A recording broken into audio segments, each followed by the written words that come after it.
Je suis le président du MC7. MC7, c'est le mouvement pour la citoyenneté, le civisme, l'éthique et le travail.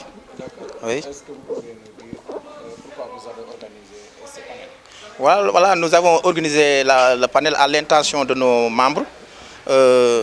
Notre objectif, le but visé, d'abord, c'est d'informer nos membres sur les enjeux de l'économie informelle aujourd'hui et sur l'éthique et le développement. C'est pourquoi nous les avons invités ici. En même temps aussi, c'est une manière aussi de nous communier. Parce que depuis longtemps, nous ne nous sommes pas rencontrés et que nous avons trouvé l'opportunité de ce jour-là pour nous rencontrer et pour vraiment communier et discuter sur des thèmes très importants et vraiment qui ont une portée positive. Justement, quels sont les enjeux de l'économie informelle pour qui évoluer dans ce secteur? Bon, écoutez, il serait très prétentieux ici, dans ce présentement, de dégager, de décrire les contours de l'économie informelle, étant entendu que même depuis longtemps, il y a beaucoup de séminaires et de colloques qui se sont organisés au sujet à son égard, et pourtant, depuis longtemps, on ne parvient pas à le décrire et à le définir. Bon, mais de toute façon, ce qu'on pouvait dire sans risque de nous tromper, c'est que l'économie informelle, c'est une activité qui est en marge de l'économie formelle. C'est-à-dire que c'est un secteur qui échappe à tout contrôle d'imposition et de dénombrement. D'accord. Oui. Aujourd'hui, est-ce que vous avez des statistiques sur les chiffres d'affaires de l'économie informelle? Vous qui êtes à la SOGAS aussi, qui évoluez dans le domaine de la vie? Non, la SOGAS, c'est pas un secteur informel. Mais quand même, il y a une osmose entre l'économie informelle et l'économie formelle au niveau de la SOGAS. Mais c'est pas ça le thème de notre... Parce que nous, aujourd'hui, notre mouvement, c'est un mouvement qui défend le civisme et la citoyenneté. Mais aussi, on a la possibilité aussi de s'étendre nos thèmes sur différentes thématiques. C'est pourquoi aujourd'hui nous avons pris, parce qu'aujourd'hui ce n'est pas le syndicalisme, mais nous avons un mouvement citoyen, un mouvement qui défend le civisme et la citoyenneté. Bon, pour revenir à l'informel, vous m'avez demandé tantôt de parler des statistiques au sujet de l'économie informelle. On ne peut pas, jusqu'à présent, on ne peut pas encore donner des statistiques parce qu'on ne peut pas dénombrer l'économie informelle. Et ce qu'on ne peut pas dénombrer, on ne peut pas le maîtriser. C'est pourquoi d'ailleurs l'État éprouve d'énormes difficultés pour gérer ou bien pour maîtriser ce secteur-là. Et puis pourtant aussi c'est un pourvoyeur d'emploi. Parce que si on se réfère aux certaines études, 97% des emplois sont fournis par l'économie informelle. Et pourtant, bon, c'est une économie qui est jusqu'à présent laissée en rade. On demande son organisation. Elle est organisée, il est organisé ce secteur, mais jusqu'à présent, l'État n'a pas encore vraiment je ne peux pas dire sérieux, mais quand même, l'État ne parvient pas toujours à le maîtriser. Un pays développé, un pays où il y aura de la cohésion sociale. Nous, mouvement MC7, nous avons dit ndax ñun sunu lu ñu dox jóg mooy fexe ba civisme ak citoyenneté law ci réew mi niñ te civisme nag ak citoyenneté fu mu amul dëkk bu mu amul du dem parce que kenn du respecté kenn ku nekk da ngay def lu la neex du wax lu la neex te loolu du am baaxul ci dëkk daal moom ñëpp dañuy respecté mais nag ñëpp a ko war a ñi nekk ci kaw dañoo war a respecté ñi leen di jiitoo respecté leen bu ko defee day daal di réew mi day dem ca kanam waaw. waaw tey dañu doon waxtaan ci secteur informel parce que secteur informel mooy ki nga xam ni mooy ministre ba nekk ca koñ ba kay jaay yàpp kay jaay jën ka nekk ci atelier bi yooyu yëpp ci secteur informel la nekk. secteur informel nag nu ma ko mën a tënkee mooy secteur boo xam ne la mooy état amu ci maîtriser wu ko maanaam ñoom du ñu fay impôt te it mënu ko saytu. looloo tax nag mu nekk secteur moo tax mu nekk secteur bu jafe léegi nag li nga xam ne mooy tax mu yell mooy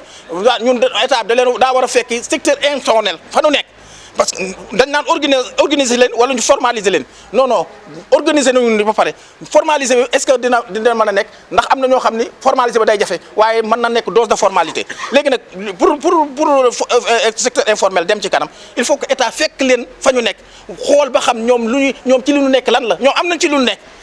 ñu organiser nañ am na lu ñuy doxal ci seen biir waaye est-ce que état moom xam na ko. waaw xam nga civisme ak citoyenneté pour mu dox comme ni ma ko waxee woon sànq rek ndaw yi dañ leen di tàggataat wolof yi nee nañ liy matt luy naan yóor bu demee ba ci bopp war nañ koo faxas léegi ndaw yi am nañ jom am nañ fayda am nañ fit waaye ñu damaa bëggoon ñu yóbbu leen ci ay bërëbu dottikaay yoo xam ni dinañ leen fa jàngal maanaam di leen fa tàggat di leen fa tërbiye waaw bu ko defee ndax ndaw yi ndaw yi jàmbaar lañu am nañ fit waaye nag ñu dolli leen ngir ñu am worma dolli ndaw yi ngir ñu am njekk ñuy def njekk dolli ndaw yi ngir ñu dal xam ne àddina kenn du ko njëkkante waaw kenn du ko njëkkante àddina dañ koy teelu àddina aussi am ngër nit dafa war a gëm ngër mi dafa war a am diine dafa war a am ngër mi ak ngër mi gi nag mooy tax mooy nga teey la ngay am nga am ko ci loo xam ne bu ëllëgee rek nga am woy ana seytaan rajim bisimilahi rahmaani rahim asalaamaaleykum wa rahmatullah mbokk yi ñu ngi leen di nuyu di leen ziyaare di jéggalu temps bi ñu jël ci weeru koor gi di leen baalu àq te di leen baal waaye jotaay bi jotaayu jàmm la rek ak yëkkatiku ak yaatal xam-xam ak wàllu développement mooy luy avancé loo nit te nit moom lépp lu muy nekk ci àdduna xanaa lu koy avancé lay gën a bëgg ka lu koy arrière parce que nit du bëgg di nekk ci loo xamante ni da cay nekk di bëgg ba yàgg ca lool te du am avancement. kon ñu dégloonte rek teewlu kenn ku nekk xam-xam dina fi màcc ku ne jariñ fi sa morom te ñu ñaan yàlla suñu borom musal ñu ci saytaane ba ñu pare ba ñaan ba dem ci kattanu yàlla bu neexee yàlla suñu borom kon ñu jox sëñ Modou. ziar yéen ñëpp di leen baalu àq di sant suñu borom yàlla bi ñu mayee occasion ñu daje mbooloo mu toll nii ci weer wu màggee nii mën a ànd ñaan ngir jàmm àdduna bi te yàlla nañ ko yàlla defal jataay bi nag wax dëgg yàlla da ci am ay jëmm yoo xam ni dañoo teew yëkkati ko kaweel ko torop ku mel ni professeur Ndiaye di responsable di kilifa autorité sax laa war a wax jël ci tempsam ñëw fekke jataay bi loolu rëy na si ñun li yelloon sax ñun ñëpp dañoo waroon rek toog déglu ne ko yow waxal ndax macha allah borom xam-xam la ku ci mel ni Aziz aussi di spécialiste ci gestion des ressources humaines moom it ñun ñëpp mënoon nañoo rek ànd déglu taataan mu wax ñu loo xam ni dinañu jariñ jëwriñ Modou Wade nag mi nga xam ni dama naan c'est lui la locomotive moom ci boppam rek discours am aussi doyoon na Ibou Faye mii ma dendal aussi tey jii bu yoroon micro bii ma yor lu mat a wax lu am solo te jëm ci luy baaxal liggéey bi mën na ko responsable des femmes di Kumbalaari Cuun également xam naa ko bu baax ni ko jëwriñ xamee ba wóolu ko ci foofu ma ko teg bu ko joxoon micro bi aussi daanaka mën na cib tënk wax rek li amal solo nit ñi ak li leen tax a jóg ci mouvement MC7 mouvement bi nag dafa am lu ko tax a jóg am yoo xam ni ñoo ànd ba booloo nekkal objectif yi nag ay article la bi ci jëkk muy article 1 mi ngi wax ci ni créé nañ fii ci Sénégal Médina Gounass précisément te mu tegu ci li yoon tëgg association boo xam mi ngi tudd MC7 mouvement pour la citoyenneté le civisme l'éthique et le travail ñaare nag association ak dundam dañ naan dafa illimité mën naa mag dundu doomu aadama association bii nag wut ay bénéfice ngir moom taxu koo jóg waaye njariñu doomu aadama yi ku koy wut daanaka mënoo dàq baatu bénéfice di jariñu siège amit mi ngi ci Médina Gounass sant yàlla waaye bu ko yàlla dogaloon mën nañ koo toxal feneen foo xam ni ñun ñëpp dañ fay juboo ndax tey jii foofu ñu ko amal siège bu ñu amoon fu ko gën te ñu ñëpp ñu maase ni moo ko gën buñ ci maasee toxal ko fa loi bi ak yoon wi ñu tëral du ko bañ. article bi ci des muy bi ci topp muy ñaareel bi association bi day association boo xam ni langaanul sibooruwul benn parti politique wala benn groupe philosophique wala benn këru diine wala benn xeetu ay liggéeykat doomu aadama rek moo ko tax a jóg. article bi ñett aussi li nga xam ni moo tax a jóg association bi bëgg na doolee xiirtal nit ñi ci bëgg seen réew ndax am na foofu sax nee nañu bëgg sa réew fonk ko diine la. bokk na ci li ko tax a jóg saxal dëgg te di ko suuxat. bokk na ci boole nit ñi ci dëkk bi ak liy doxal dëkk bi. bokk na ci waaleykum salaam bokk na ci li ñu tuddee développement durable mooy yokkute koom gu sax. bokk na ci léeg-léeg di def ay woote yu mel nii te culture tax koo jóg walla sport walla lenn ci li nga xam ne doomu aadama aajo woon na ko ci nekkam. bokk na ci it doole déggale ak yombal jokkalante ak xaritoo yi am ñaari ci dëkk yi am doole ak yi néew doole ak ñaari it ci biir dëkk yooyu ñafa ne doole seenug jokkoo ak seenug jëflante. initier ay projet créateur d'emploi ba képp koo xam ni bëgg ngaa yëngu nga gis foo ko defee am dal ak jot goo ko defee. article ñeent bi ñeenteel bi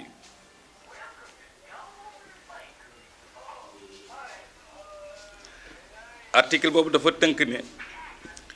moom daal li ko tax a jóg moom MC7 daal dajale ñépp ci wenn yoon wu jub woo xam ni day féq jëmale kanam développement wu réew mi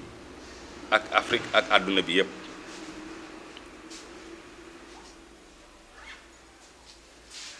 association man da caa bokk ci kaw mu nangu doxalin yin fi tëral nangu sart yin fi tege bu koy ku ciy tewoo bokkit da ngay yëglu rek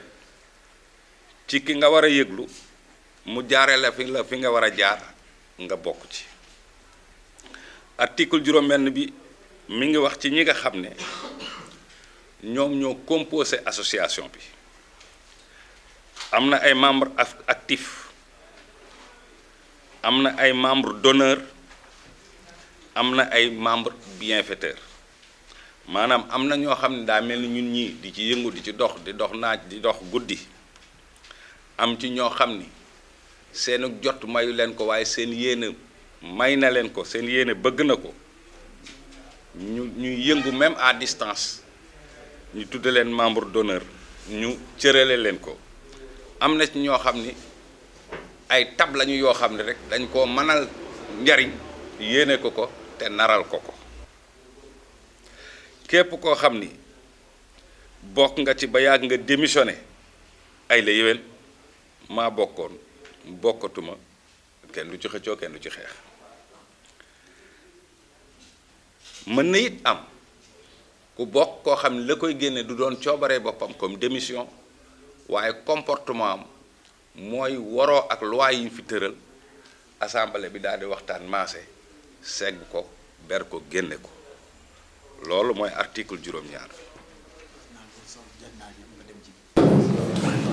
ñu ngi leen di nuyu yéen ñëpp ci seen tur ak seen sant di tàmbale ci sant yàlla d'abord moom mi ñu may daje bi ci jàmm rawatina ñu defe ko ci weeru màgg wi di weeru koor ñu daje fi incha allahu fas yéene waxtaane yu am solo ndax li ñu fas yéene waxtaane yépp ci njariñu doomu aadama la dellu te yàlla nag mbindeef bi mu jël teg ko ci kaw mbindeef yépp mooy doomu aadama li mu soxla ñu defal ko ci lu baax lépp ci doomu aadama la ko jibale su ko defee nag waxtaan bi dañu ni panel la panel nag bokkul ak conférence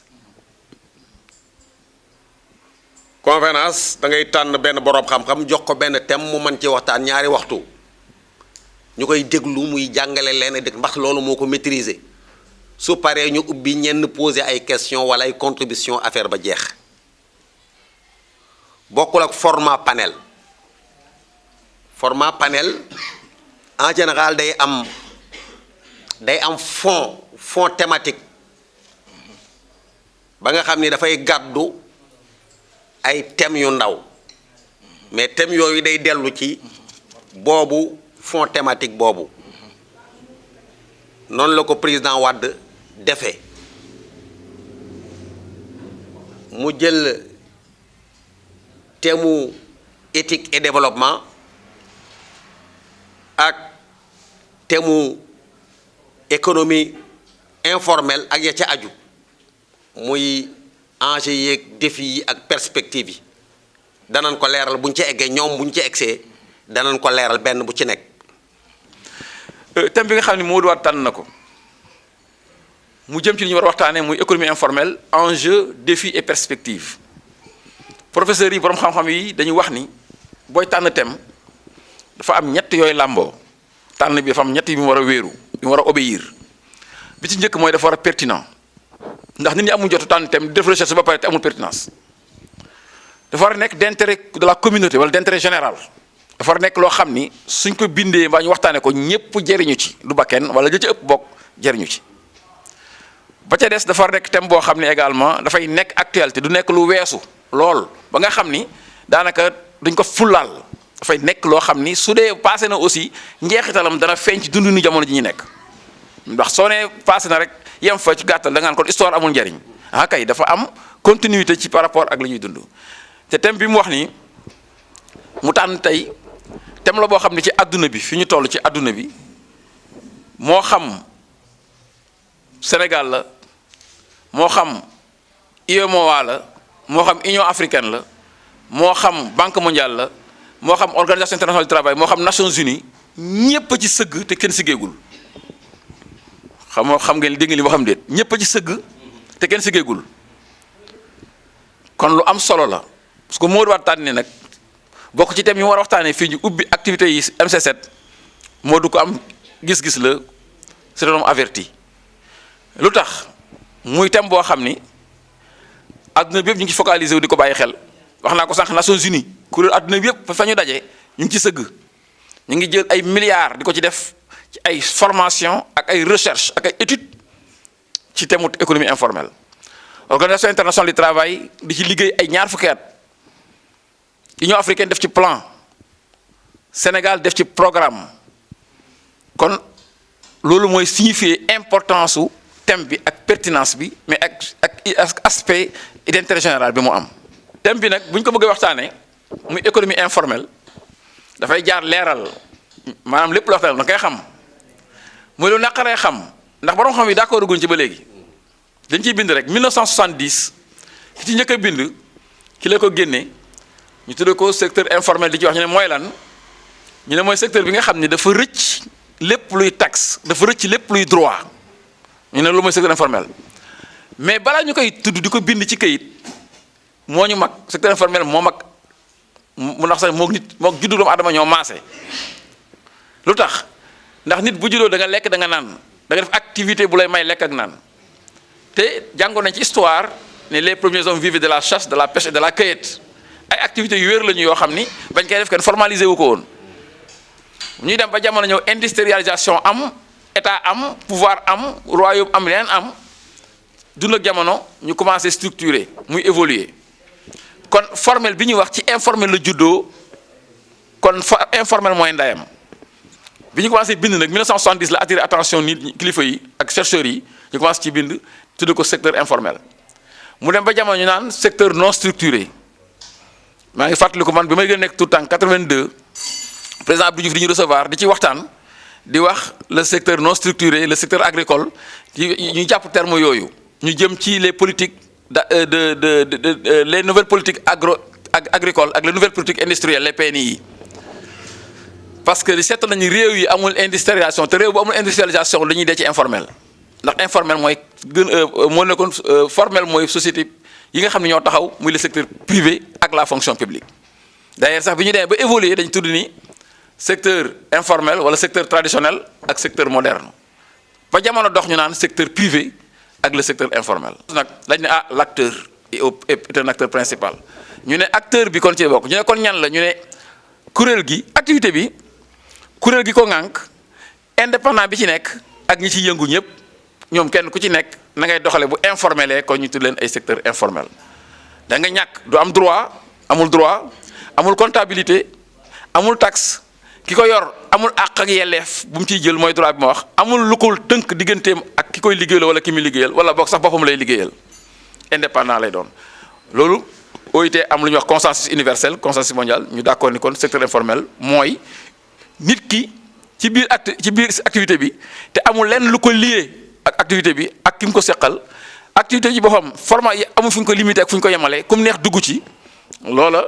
bu ñu ko toppee lu yaatu la ñu ne kon kenn mënu ko définir waaye dañu koy décrire on ne définit pas l'économie informelle on le décrit c'est une description qu'on fait de l'économie informelle loolu lañ ci les borom xam ne d'accord dañ koy jàpp parce que boo ko définiree dafay précis alors que mënuñu am une définition précise de l'économie informelle on a une description qui dit voilà ce que nous retrouvons les caractéristiques lii la mel loolu protection sociale danañ ko dégg ci waxtaan bi léegi ginnaaw économie informelle ndax dañoo làmboo ndax léegi professeur ngi wax développement te lu lay dugg ci biir développement mu ne la mooy protection sociale ñu ne ay mécanisme la yu ñuy teg yoo xam ni dañuy prévoir nit ki ay risques yi ko war a dal ñu préparer ko ba bu ñëwee oyof ci moom ndax nit boo juddoo rek risque commencé na. si dafa toll ci takk soxna am na liggéey am na emploi takk na soxna bés bi mu amee emploi bés bi mu takkee soxna si day bokk ci biir emploi bi risque bi mooy dafa war a faj soxna soosu bu feebaree ginnaaw feebaram moom soxna si ëmbee da ko war a taxaw bu soxna si amee doom da ko war a taxaw bu soxna si nangam da ko war a taxaw yooyu ay risque la yuy dal nit ki léegi nag société bi dafa war a am mécanisme boo xam ne bu la risque yooyu dalee nga mën koo surpasser te doo am yenn jafe-jafe yi doo dellu ci ndóol kon mécanisme la bu ñuy teg mécanisme bi nag xam naa ne borom xam yi nañ ci ñëw nuñ koy waxee ci wolof soo dee maa ngi ciy interpellé ñoom Wade ak professeur Mboup ñoom xam naa ne ñoom ci gën a mën a leeral mais mécanisme la ay mbir la yu ñuy teg yoo xam ne ay système yoo xam ni dañ fexe ba Abdou Aziz si moom mu takk soxna tey soxna si mu takk su feebaree dana am fu mën a jaar bañ koo faj te du am ay jafe-jafe yu ëpp bu amee doom dana ko mën a jël hôpital suñ war ko mën a ngénte war ko mën a yar war ko mën a mënal te ci système société bi ci lay mën a jaar ba mën a am loolu ci protection sociale mu yaatu mu am beneen baat bu ñu war a waxtaanee aussi dana génn mooy travail décent day génn ci économie informelle moo tax ñu tudd ko travail décent mooy liggéey boo xam dana delloo nit ki dignitéem mooy ngoram ndax kuy liggéey li ngay xaar mooy sa liggéey man laa yor nga am foo dëkk mooy toit néeg am noo mën a jàngalee sa njaboot am noo mën a fajoo ngir liggéey bi nga yor tey nag seetlu nañ ni ñii liggéey ñoo gën a ñàkk kon travail décent bu ñu ko firi ci olof yooyu la waaye ci wàllu tubaab nag dafa nekk consensus universel encore dama ko waxee am lu ñu koy melale nan la ñu xàmmee travail décent ñu ne travail décent dafay wéeru ci ñeenti ponk bu njëkk bi mooy droit mooy norme bu njëkk astafurlah bi njëkk mooy emploi waaye ñoom nanguwuñu woon bi njëkk ak bi mujj dañu rek ñeent la waaye booy lim fa nga commencé benn ñu ne kon foofu mu nekk liggéey boo xam ni day ànd ak sa sago kenn du la ci forcer un emploi boo xam ni da jël ak liberté mu nekk un emploi productif liggéey bu mën a jur dara premier élément beneen bi dafa war a am droit am sañ-sañ muy les normes ci biir travail décent beneen bi da nga am sañ-sañu dialogue social muy beneen pilier ci biir travail décent am beneen boo xam ne mu tuddee protection sociale moo doon nettali léegi bu amul ci emploi travail décent amagul kon benn bu ci manqué rek travail décent amul travail décent dafay lëng ñeent yi yaay jël liggéey bi ngir sa liberté kon kenn du la force de travail forcé liggéey boobu dana la amal njariñ mën la jorul loo mun a fajoo loo mun a lekk loo mun a naan foo mun a dëkk dana am jox la droit wu mën a organiser syndicat jël kàddu wax sa revendication mooy norme yi dana la tax nga mën a dialoguer ndax bu loi bala muy am dañ koy dialoguer dialogue social mën a am cadre mën a am dana am nga protection sociale également ñeenti piliers yi moom le travail décent di junju ndax day génn ci biir thème bi moo tax ñu koy leeral recommandation ci ñi jàng tubaab di jëfandikoo instrument OIT yi dañuy wax ni OIT dafay tënku si ñetti mbir bu ci njëkk mooy les normes internationales du travail mu gën a yaatu mu am ce qu'on appelle la convention ci biir normes yi am lu ñuy wax convention am lu ñuy wax recommandation am lu ñuy wax également déclaration alors recommandation dañ koy adopté waaye duñ ko forcer kenn convention nag dañ koy forcer boo ko signé dañ koy jëfee alors ci biir formalisation nag dafa am recommandation bu mag bu ci génn muy la recommandation 204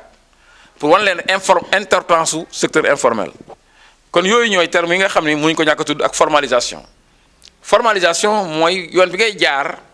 ba daganal sa kuréelu liggéeyukaay bi nga yor muy société muy entreprise bu mën a doon fi ngay jaar yépp ba daganal ko ba mu nekk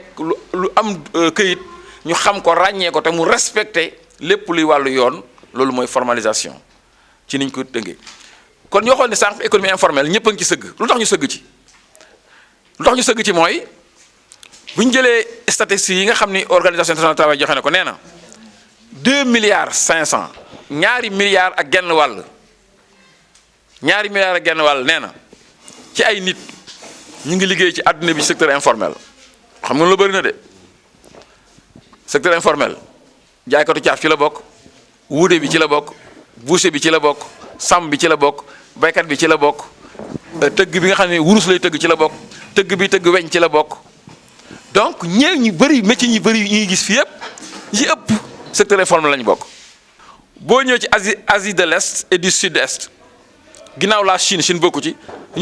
ñoom kese ñii rek sans la Chine 65% lañu téeméer boo gis juróom benn fukk yi ak juróom ñu ngi secteur informel mooy ñiy foraatu ñiy liggéey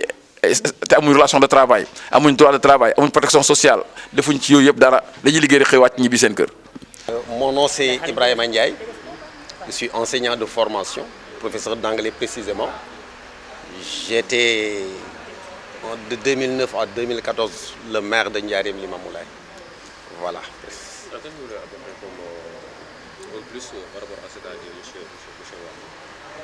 Déjà sur le comité que je dirige, j'ai deux missions. La consultation, n'est-ce pas, et les stratégies, les orientations et les stratégies. Donc, le premier aspect de la consultation, c'est quand l'exécutif veut engager quelque projet que ce soit, notre responsabilité, c'est d'aider à bien mener le projet. Mais avant cela, nous sommes surtout sur les stratégies et les orientations, c'est-à-dire dans le macro-cadrage, regarder au loin, tracer la voie, permettre aux exécutifs de savoir où ils vont dans le moyen et le long terme. Voilà de manière ramassée les deux missions que nous avons.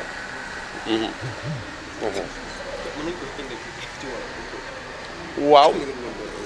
li ma wax mooy président wax na lu yaatoo yaatu waaye bu dee sunu wàll ñun nga xamante ne ñoo yor comité consultatif bi ak orientation et stratégie yi ñaari liggéey la ñu am benn bi mooy gunge exécutif bi ci li muy def ba njuumte du am maanaam bu ñu bëggee teg seen tànk te ñu gis ni lii bu ñu ko tegee yàqu-yàqu am ñu ni déedéet wattu leen loolu teg leen lii n'est-ce pas beneen bi rek moo gën a sori mooy xool la ca kanam fii ak 5 ans par exemple fii ak 3 ans lan moo war a doon jéego yi ñu war a dox ak fan la ñu war a egg ak nan lañ fa war a egg loolu aussi suñu liggéey la donc ñaar yooyu essentiellement mooy li nga xamante ni moom la comité bi di liggéey le reste maintenant vraiment le président yaatal na ko leeral na ko incha allah voilà.